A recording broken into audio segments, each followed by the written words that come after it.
Hey, welcome. Today we are going to talk about the single most important number in your entire financial life. And no, it's not your salary, it's not your credit score.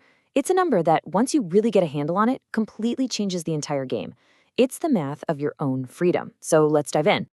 Okay, think about this. It's payday. That deposit hits your account and you feel rich. For what, like a day, maybe two?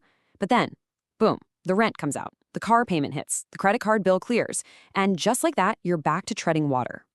If you really do the math, you start to realize you're only truly keeping maybe 4% of what you earn. The rest, well, it already belongs to somebody else.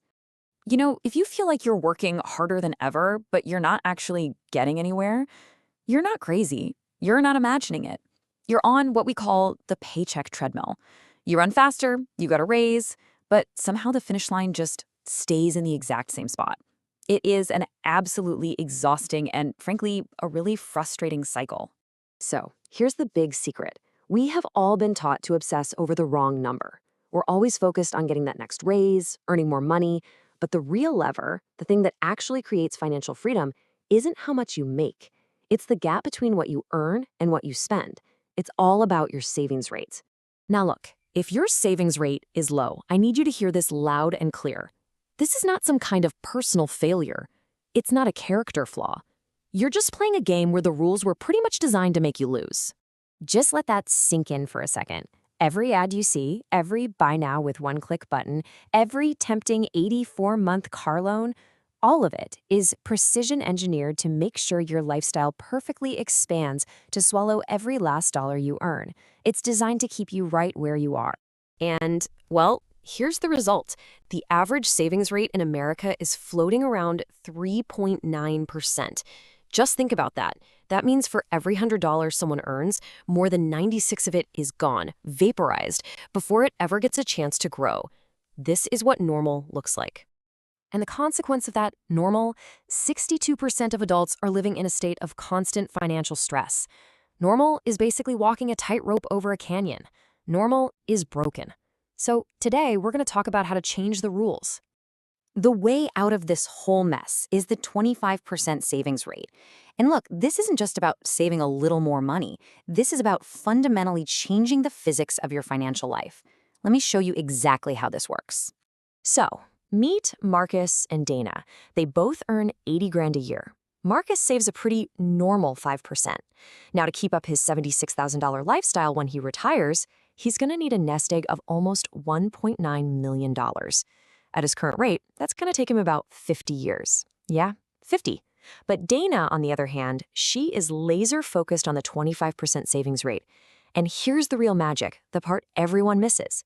Because she's saving more, her lifestyle costs are lower, just $60,000. So her retirement goal, her finish line, is actually $400,000 closer. She needs less money to be free. And when you see it like this, the results is just staggering. Dana isn't just saving 5 times faster than Marcus. That's only half the story. She is sprinting towards a finish line that is way, way closer. She gets to financial independence in about 20 years, while poor Marcus is on track to work for half a century. This is the key insight that most people just never grasp. A higher savings rate attacks the problem from both sides at the same time. It builds your wealth way faster, while it's also shrinking the total amount of wealth you actually need. That $400,000 difference, that's pure financial leverage. And hey, if you still think your income is what matters most, just look at this. A teacher who saves half their salary gets to financial freedom in 17 years, but a surgeon making almost 8 times more who only saves a responsible 10%, they need over 50 years. The surgeon literally earns more and still loses the race. Your savings rate is undefeated. Period. Okay, so I know what you're thinking right now. This sounds great, but how in the world do I actually get to 25%?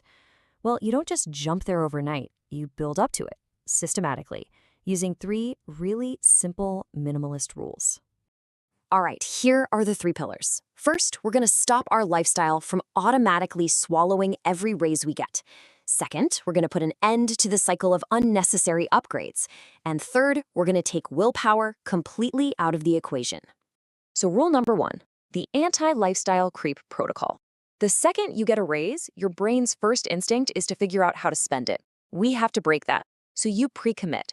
The next time your income goes up, 75% of that new money gets automatically sent to your investments. The other 25%, that's for you. Go have fun. This way, your savings rate goes up invisibly and you never even feel like you're taking a pay cut. Rule number 2 is the replacement test.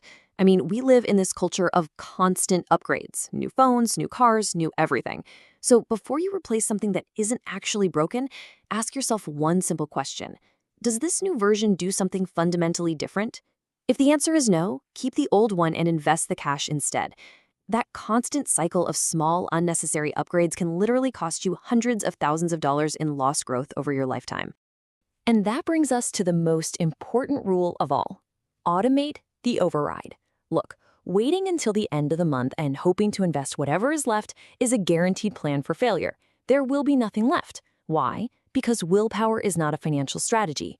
You have to pay yourself first. The day your paycheck lands, that 25% transfer to your investments has to happen automatically, like clockwork. Take the decision completely out of your own hands. Hitting this target isn't about deprivation. It's not about being miserable for 20 years. It's about building something way more valuable than money. It's about building your freedom horizon. Think about it like this. For the median American, if they lost their job tomorrow, they could survive for about 2 weeks, 14 days. That's not a safety net, that's a prayer. But for the 25% saver, losing a job is an inconvenience. It's not a catastrophe. You've bought yourself a financial runway that's measured in years, not days. And this right here is the ultimate prize. The real goal isn't just to stop working someday. It's to have the power, right now, to walk into a meeting and say what you actually think. It's the ability to chase a passion project, to switch careers, to take a year off to travel, all because your life is no longer dictated by your next paycheck. It's about making work a choice. So I'll just leave you with this question to really think about. What would you do differently? How would you live your life if your job was something you chose to do instead of something you were forced to do? What would that freedom really be worth to you?